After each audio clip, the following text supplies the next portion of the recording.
Bienvenidos al análisis semanal del día de octubre de 2022, en el que veremos, entre otras cosas, los gráficos sobre los tres índices principales, los principales eventos macroeconómicos que tenemos para esta semana, como el reporte de la inflación durante el mes de septiembre en Estados Unidos o los principales reportes de beneficios de esta nueva earnings season.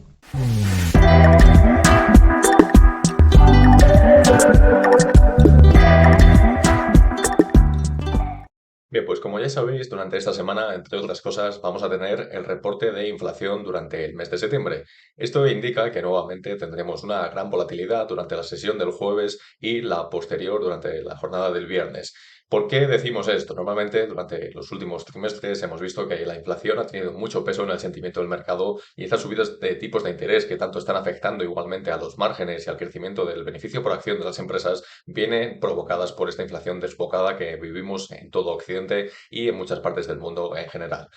Como veis, tengo aquí el PDF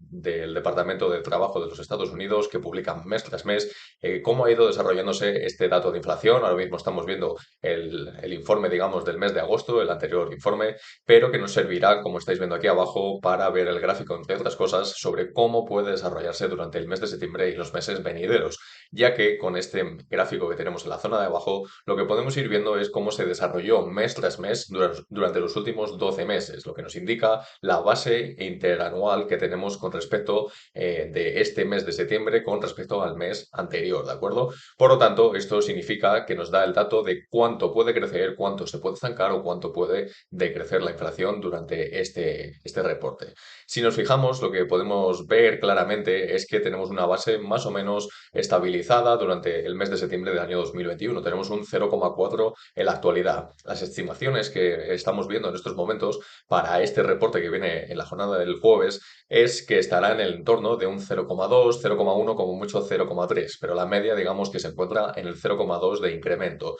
Esto querría decir que año sobre año estaríamos indicando que hay un decrecimiento del 0,2% hacia abajo, lo cual, si nos fijamos en year over year, venimos ahora mismo de un 8,3%, como estoy indicando aquí en la zona de arriba, significaría que un año sobre año, con la media, evidentemente, que se está estimando, pasaríamos a tener una inflación interanual del 8,1%. Aunque sea muy alta, significaría que ese pico, digamos,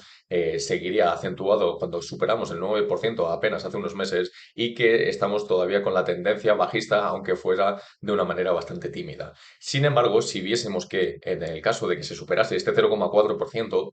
si viniese un reporte pues, del 0,4, 0,5, 0,6, este número de 8,3% interanual significa que aumentaría. Pasaríamos a una inflación del 8,4, 8,5, etcétera, ¿de acuerdo? Hay que tener bastante en cuenta que durante los próximos meses, fijaros en el mes de octubre, que se reportará el mes que viene en noviembre, el mes de noviembre del año pasado, diciembre, etcétera, si nos fijamos, tenemos una base considerablemente alta. Es que durante el mes de octubre de 2021 la inflación mes tras mes subió un 0,9%, que es un dato bastante alto y que durante el mes que viene nos podría dar una bajada bastante considerable si nos mantenemos en este rango actual de en torno de 0,2, 0,3, ya que nos indicaría que año tras año este dato de inflación pasaría a bajar en el entorno de un 0,5, 0,6% en un solo mes, lo cual pues muy seguramente nos dejaría en ese caso por debajo ya del 8% de inflación interanual, ¿de acuerdo? Entonces, esto es bastante importante el tener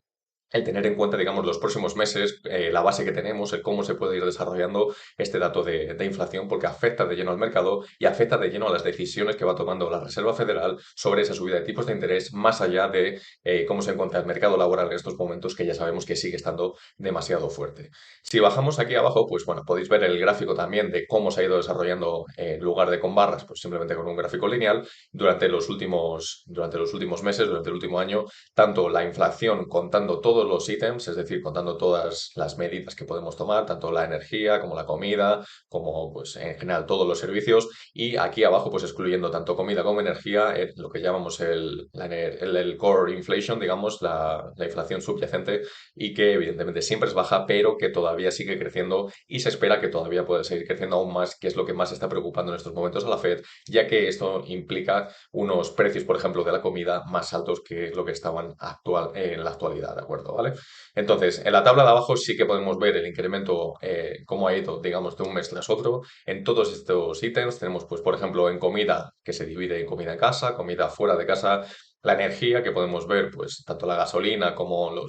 digamos, el petróleo, etcétera. Tenemos la electricidad, otros tipos como el gas natural, etcétera. Y después tenemos otros commodities, como pueden ser los vehículos nuevos, vehículos usados. Tenemos digamos, el servicio de salud, digamos. Tenemos también, pues, descontando la energía, pues como puede ser el transporte, etcétera, ¿de acuerdo? Todo esto lo podemos ver en la zona, en la columna de agosto 2022, cómo se fue desarrollando durante el último mes con respecto al mes de julio, al otro reporte, y vemos que prácticamente todo tuvo una ligera subida, menos el precio de la energía que se vio reducido. Tuvimos pues menos 10,1 y menos 10,6 tanto en gasolina como en otro tipo de petróleo, ¿de acuerdo? ¿Esto qué nos indica? Pues principalmente que esto fue lo que estabilizó bastante durante el mes pasado a este dato de inflación. Ahora mismo, durante este mes, hemos visto que los principales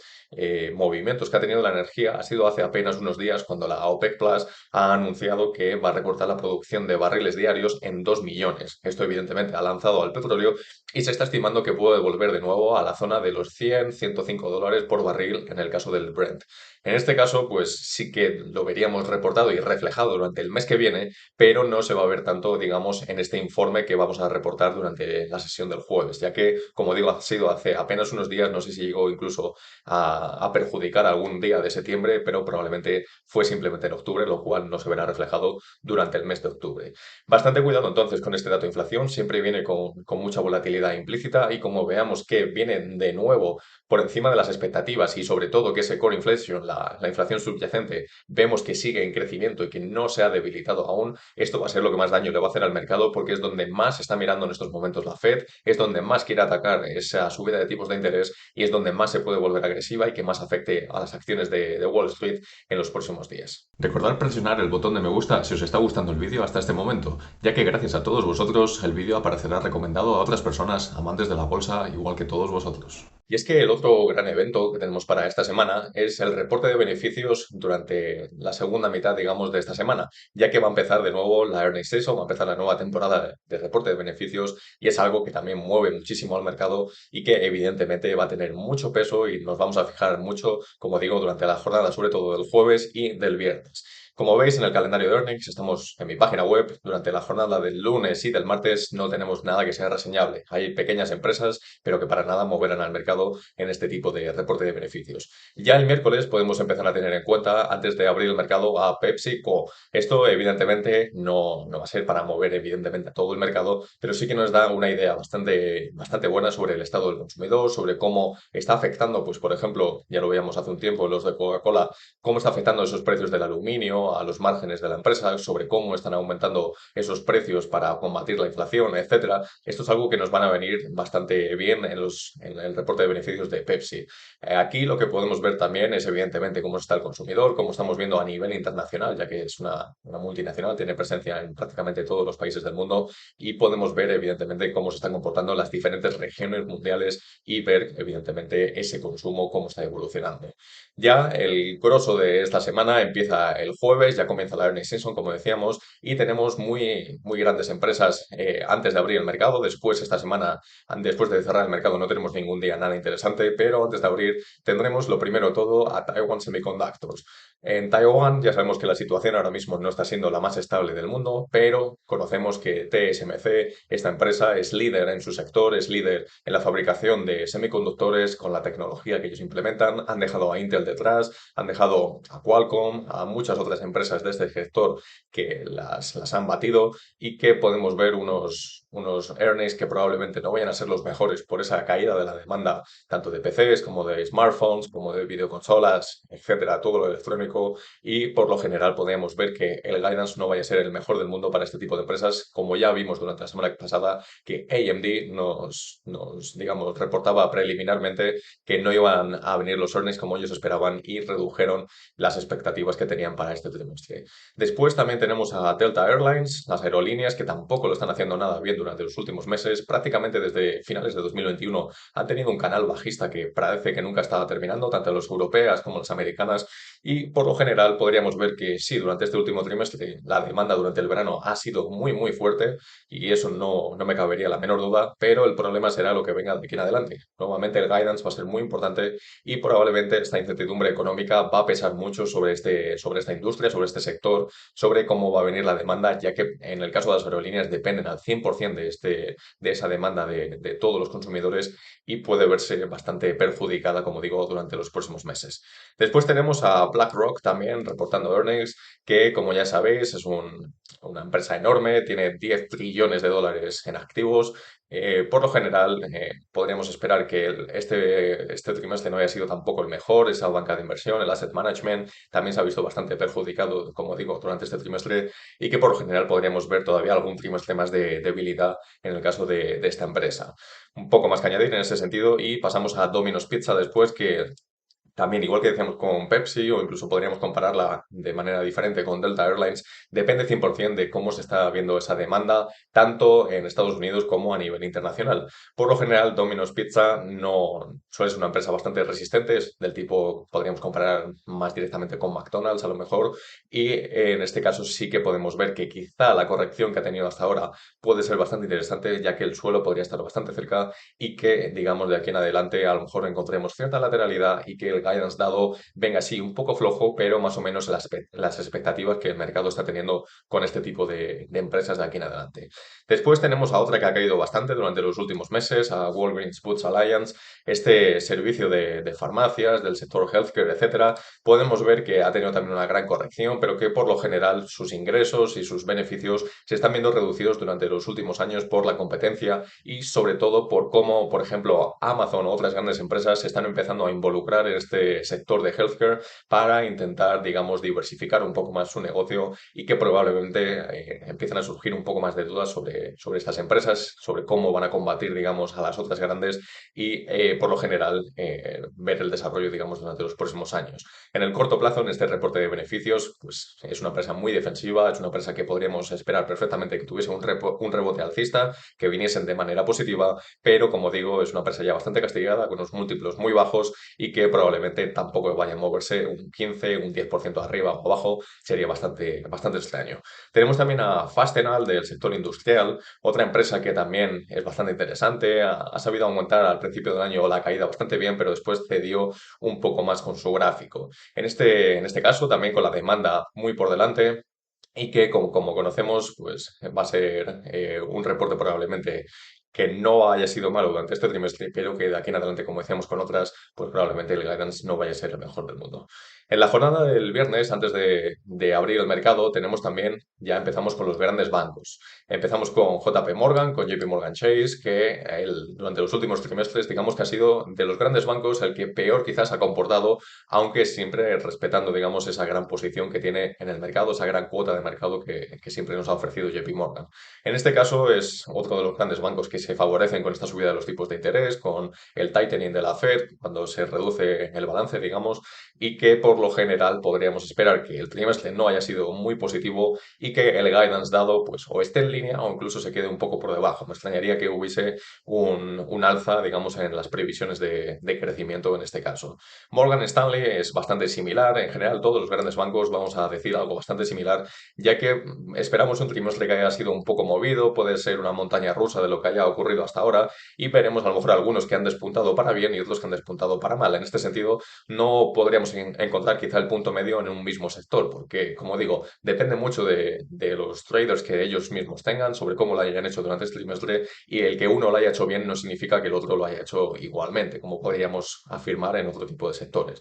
Por lo tanto, en la banca de inversión con Morgan Stanley, también con ese asset management, mucho cuidado también porque el trimestre no ha sido fácil y podríamos encontrar ciertas pérdidas de exposición a distintos sectores del mercado. Con Citigroup, pues más de lo mismo, como decía, otro gran banco, no vamos a decir más allá de lo que ya hemos dicho con JP Morgan o Morgan Stanley, y pasamos a United Health, otra del sector healthcare, de los seguros médicos, que es súper interesante y que es de las mejores acciones que ha habido durante todo este año 2022 en el Dow Jones y en general en el mercado en el S&P 500. Es una acción que se ha mantenido bastante cerca todo el año de los máximos históricos y que por lo general es súper defensiva positiva, que ya os vengo hablando de ella durante meses atrás y que por lo general es de las que mejor pasan, digamos, ese dato de inflación a los clientes. Los seguros médicos son indispensables en Estados Unidos y el que yo aumente pues un 5 o un 10% mis precios prácticamente no va a tocar a mi clientela, no va a hacer que yo pierda clientes. A todo lo contrario, lo que voy a hacer es ganar más y me va a beneficiar evidentemente la situación. Por lo tanto, United Health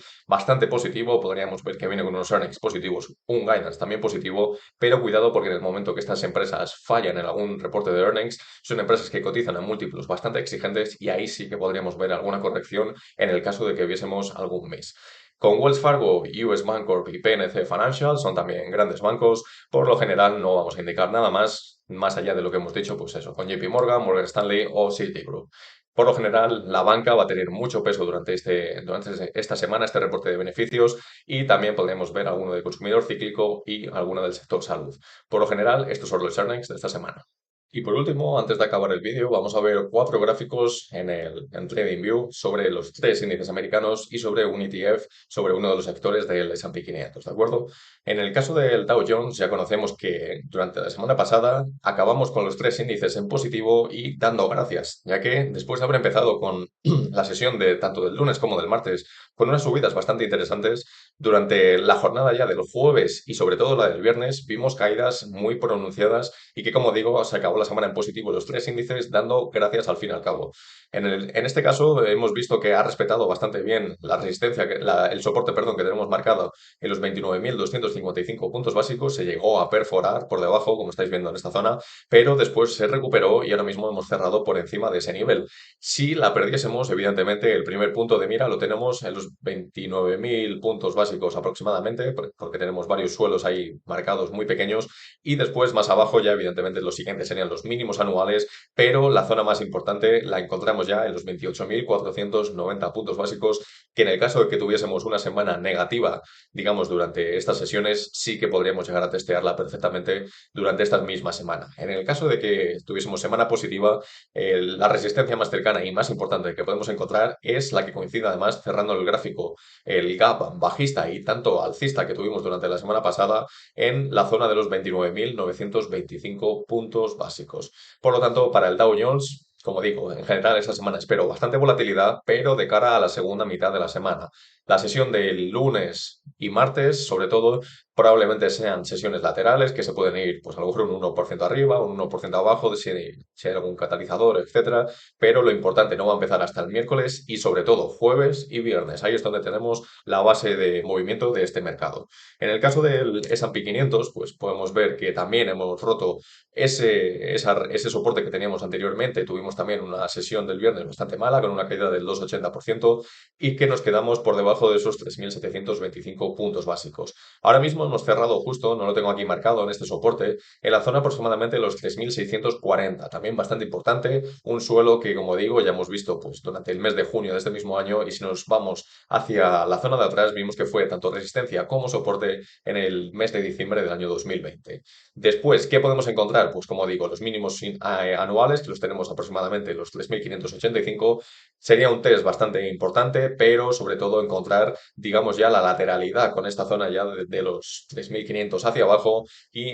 digamos, una base un poco más fuerte en los 3.500 puntos básicos exactos. De aquí en adelante, como digo, es lo que va a influir en el mercado, es lo que hemos dicho anteriormente, y en el caso del Nasdaq también tenemos un gap bastante grande, caímos casi un 4% durante la sesión del viernes y tenemos este doble gap, tanto alcista como bajista, igual que habíamos en los otros índices, y nos encontramos a apenas un 0,5, un 0,7% de caída de los mínimos anuales de estos 10.960 puntos básicos que tengo aquí marcados como un soporte bastante importante y que en cualquier momento podemos volver a testear sin ningún tipo de problema. Por último, entonces, vamos a pasar a ver el ETF del sector financiero, que como digo, este tiene mucho peso en los reportes de beneficios de esta semana. El ETF es simplemente un conjunto de acciones que, digamos, forman este índice, si lo queremos llamar de aquella forma, de acciones formadas solamente de un sector, en este caso, que es el sector financiero. El ticker es XLF, son las acciones del sector financiero en el S&P 500, ¿de acuerdo? Y como veis, pues ahora mismo nos encontramos ya en la zona de los máximos ya del 2020, antes de la crisis sanitaria, y por lo general lo que podemos ver es que estamos con un soporte bastante importante en esta zona de los 30-30,5 dólares por ETF, ¿de acuerdo? Entonces, en este caso sí que podríamos esperar, como digo, que haya una gran volatilidad durante esta semana y que por lo general probablemente vengamos a cerrar este gap bajista que generamos y que mencionábamos también en los índices hasta la zona de los 31,60, o en cambio si venimos hacia la zona baja, porque tanto la inflación no acompaña como los reportes de beneficios, sobre todo durante la jornada del viernes, donde tendremos una gran volatilidad en este ETF, podríamos esperar tranquilamente que cerrásemos este gap tan importante del mes de febrero de 2020, ya que fijaros que aquí no se cumplió del todo y que de aquí en adelante a lo mejor nos vamos a encontrar esa zona hasta las 30 dólares por acción, aproximadamente 29,8. Probablemente testearíamos unos nuevos mínimos anuales de este ETF. Me extrañaría bastante que viniésemos a esta zona de los 25 en el corto plazo. No me refiero a esta semana, pero me refiero que durante las próximas semanas o los próximos meses sería bastante difícil encontrar a este ETF en la zona de los 25 dólares por acción, ya que es una caída implícita pues, de aproximadamente un 15, un 20% extra de lo que tenemos en la actualidad. Es aproximadamente, sí, un 17-18% de caída y evidentemente esto es algo que no va a ser fácil, ya que los grandes bancos tendrían que caer pues una cantidad mucho más grande aún cuando ya están a unos múltiplos bastante baratos en el momento. Por lo general, eso es lo que tenemos para esta semana y, como digo, es una semana que esperamos volatilidad de cara a la segunda mitad. No olvidéis checar los links que os dejo aquí abajo en la descripción del vídeo, como mi Twitter, mi PayPal o mi página web, donde podéis consultar artículos, los earnings y muchos ratings y precios objetivos de todas estas acciones cotizadas en Wall Street. Y si os ha gustado el vídeo, recordad darle a ese botonazo de me gusta, suscribiros al canal activando la campanita y nos vemos en el próximo vídeo.